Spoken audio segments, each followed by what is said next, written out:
मैं बड़ी गंभीरता से तिलकराज सिंह जी की बात सुन रहा था। मैं बड़ी गंभीरता से लालचंद गुप्ता जी की बात सुन रहा था। इन्होंने जो बात कही वही तस्वीर आप सबके सामने है, वही तस्वीर आप सबके सामने है। और अगर लालचंद गुप्ता जी ने भारतीय जनता पार्टी छोड़ी, इन्होंने कांग्रेस का तो साथ दिया, पर सबसे पहले इन्होंने सच्चाई का साथ दिया, सच्चाई का साथ दिया। इन्होंने सच्चाई पहचानी, सच्चाई अपनाई और सच्चाई का साथ दिया। और यही मैं आपसे कहने आया हूं कि जो तिलकराज सिंह जी कह रहे थे, ये क्या सच्चाई नहीं है? मैं तो यहां इतनी बड़ी संख्या में नौजवानों को देखा, इतनी भारी संख्या में नौजवान है यहाँ। कितनी बड़ी चुनौती है हमारे नौजवानों का भविष्य। आज जो ये नौजवान यहाँ खड़े हैं, ये हमारे सीधी जिले का, हमारे मध्य प्रदेश का निर्माण करेंगे भविष्य में। हमारे बुजुर्गों की दुनिया कुछ और थी, इन नौजवानों की दुनिया कुछ और है। आज का नौजवान तो इंटरनेट से जुड़ा है, आज का नौजवान तो विभिन्न टीवी चैनल को देखता है। आज के नौजवान में अपनी सोच है, एक तरफ है। ये कैसी तरफ है?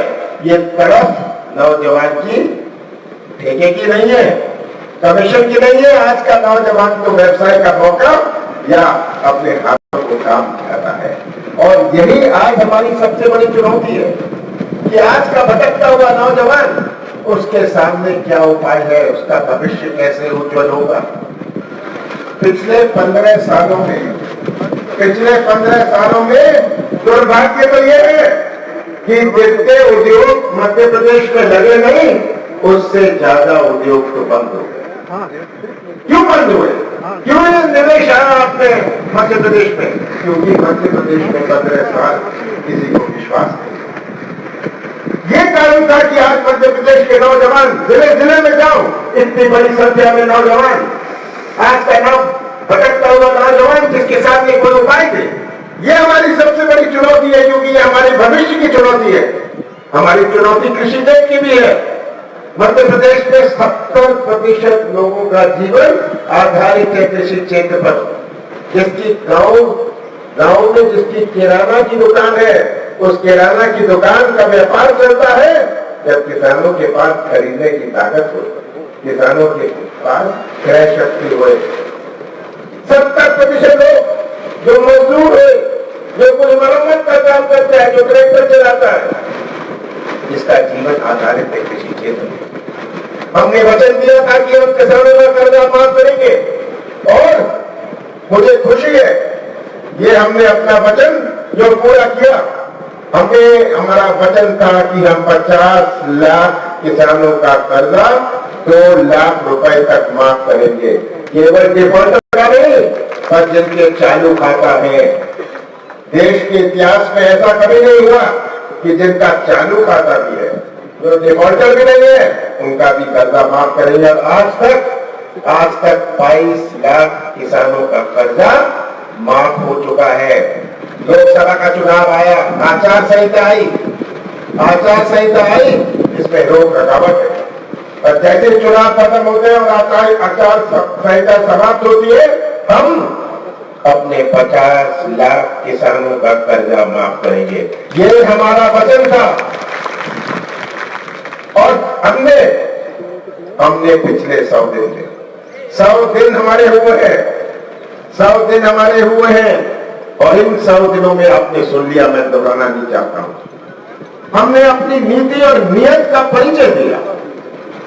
हमने नीति और नियत का परिचय दिया। बिजली की बात होए, पेंशन की बात होए, विवाह की बात होए, हमने अपनी नीति और नियत का परिचय दिया। अभी तो 100 दिन हुए, भारतीय जनता पार्टी अभी से दुखी हो गई कि जो हमने किया है। मैं तो भारतीय जनता पार्टी से कहना चाहता हूं, 100 दिन हुए, इंतजार करिए, जब 200 दिन हो जाएंगे, जब 300 दिन हो जाएंगे। हमें आपका सर्टिफिकेट नहीं चाहते, हम जनता का सर्टिफिकेट चाहते हैं। हम अपने किसानों का सर्टिफिकेट चाहते हैं, हम नौजवानों का सर्टिफिकेट चाहते हैं। और 15 साल बाद किस प्रकार का प्रदेश भारतीय जनता पार्टी ने हमें सौंपा। ऐसा प्रदेश था जहां किसानों की आत्महत्या में मध्य प्रदेश पूरे देश में नंबर 1, बेरोजगारी में नंबर 1 पूरे देश में, भ्रष्टाचार में नंबर 1 पूरे देश में, बलात्कार में नंबर 1। ये प्रदेश उन्होंने हमें 100 दिन पहले सौंपा। ये चुनौतियां हमारे सामने थी और अंतर हमारा भारतीय जनता पार्टी का है, हमारा अंतर सोच का है। जब हम सोचते हैं, हम अपने किसानों के बारे में सोचते हैं, अपनी माताओं और बहनों के बारे में सोचते हैं, नौजवानों के बारे में सोचते हैं। भारतीय जनता पार्टी की सोच में जो खोज है, मैं तो आपसे ये निवेदन करना चाहता हूं, ये तस्वीर अपने सामने रख लीजिए। ये तस्वीर देखिए कैसा दिखा आपके सामने। जब भारतीय जनता पार्टी की सोच, आप भी पढ़ते हैं अखबार, आपको भी कुछ जानकारी है। भारतीय जनता पार्टी की सोच में बड़े बड़े ठेकेदार, बड़े बड़े व्यापारी, बड़े बड़े उद्योगपति, ये भारतीय जनता पार्टी की सोच है और यही सोच का अंतर है। आजादी के बाद जो भी नीतियां बनी, जो भी कार्यक्रम बने, जो भी हमारे सबसे कमजोर पर, सबसे गरीब वर्ग के लिए नीतियां बनी, क्या भारतीय जनता पार्टी ने बनाई। और ये जो तस्वीर आप देखेंगे, मैं तो आपसे यही कहूंगा, ये तस्वीर अपने सामने रखिए। मोदी जी क्या कहते थे? सबसे ज्यादा धोखा मोदी जी ने हमारे नौजवानों को दिया, हमारे नौजवानों के भविष्य के साथ खिलवाड़ किया। मोदी जी ने कहा था, क्या क्या बातें करी थी, अब तो नौजवान समझदार हो गए। नारे याद है, make in India, skill India. 5 साल पहले किस तरह तरह के नारे देते थे, make in India, skill India. सही बात है ना नौजवानों, डिजिटल इंडिया। यहाँ कोई है आज स्टैंड अप इंडिया वाला, डिजिटल इंडिया वाला? ये नारों से किस प्रकार हमारे नौजवानों को ठगा है मोदी जी ने, ये तस्वीर आपके सामने है। 2 करोड़ नौजवानों को रोजगार देंगे। मैं तो पूछना चाहता हूं मोदी जी, 2 करोड़ छोड़िए, मुझे सीधी जिले में बता दीजिए 20 नाम जिनको आपके कारण रोजगार मिला हो। ये तो हिसाब दीजिए हमें। और किस प्रकार से चिल्ला दे रहे थे मोदी जी 5 साल पहले, अच्छे दिन आएंगे, अच्छे दिन आएंगे। किसके अच्छे दिन आए, मैं पूछना चाहता हूं, किसके अच्छे दिन आए? मैं बताता हूं किसके अच्छे दिन आए। अच्छे दिन आए उन भारतीय जनता पार्टी के नेताओं के जिनके पास 2 व्हीलर नहीं था, आज 4-4 4 व्हीलर लेके घूमते हैं, उनके अच्छे दिन आए। अब तो मोदी जी अच्छे दिन आ रहे हैं, ये नहीं चिल्ला रहे। अब तो जनता कह रही है आखिरी दिन आ रहे हैं मोदी जी के, ये आज जनता चिल्ला रही है। ये कितना कैसे ठगा है। 15 लाख 15 लाख माताओं बहनों में बड़ी उम्मीद करी, सबसे खाते खुलवाए, कितने करोड़ लोगों के खाते खुलवाए। लोगों ने 600 रुपए डाल के खाता खोला, कुछ 600 के 500 रुपए हो गए, 100 रुपए तो बैंक ने काट लिए। ये आज 600 के 500 हो गए और मोदी जी इसका जवाब नहीं देंगे। नोटबंदी कर दी, नोटबंदी कर दी, काला धन आएगा, काला धन आएगा।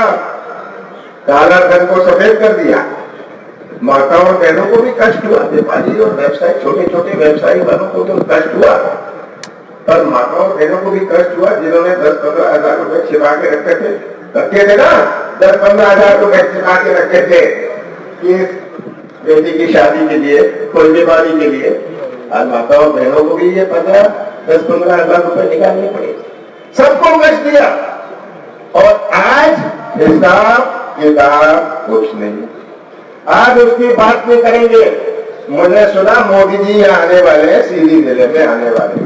मोदी जी आप जवाब दीजिएगा, हिसाब दीजिएगा, इनको मूर्ख बनाने, इनका ध्यान मोड़ने, इनको गुमराह करने मत आइएगा, ठगने मत आइएगा। जवाब दे दीजिएगा नौजवानों को, जवाब दे दीजिएगा किसानों को। जिन किसानों को आप कहते थे कि लागत पर 50% मिलेगा, किसानों को ये वचन देते थे लागत पर 50% मिलेगा, और शिवराज सिंह का क्या कहना, मैं किसान का बेटा हूं। जब किसी अच्छे लाते थे मैं किसान का बेटा हूं, कैसे किसान के बेटे थे शिवराज सिंह जी?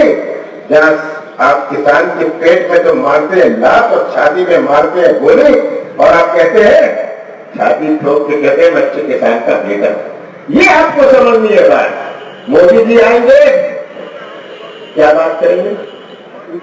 कहेंगे देश मेरे नीचे सुरक्षित है, देश मेरे नीचे सुरक्षित है। जैसे कि 5 साल पहले देश असुरक्षित था। मैं तो मोदी जी को कहता हूं, मोदी जी जब आपने पैंट पजामा पहनना नहीं सीखा था तो पंडित जवाहरलाल नेहरू और इंदिरा गांधी जी ने अपने देश की फौज बना ली थी, एयरफोर्स बना ली थी, हमारी नेवी बना ली थी, हमारे सैनिक स्कूल खोल लिए थे, हमारी मिलिट्री एकेडमी खोल ली थी। और मोदी जी आज आपको ठगने के लिए, आपको ठगने के लिए सीधी के लोग, हमारे बिंद के लोग, मध्य प्रदेश के लोग सीधे साधे हैं, सरल स्वभाव के हैं, गरीब हैं, सब कुछ सहने के लिए तैयार हो जाते हैं, कभी कभी निराश होने के लिए भी तैयार हो जाते हैं। पर मोदी जी आप उन्हें ठगेंगे, ये सहने के लिए नहीं तैयार हैं। आप ठगने आए हैं, उन्हें बात करने नहीं आए, आप उनको ठगने आए हैं।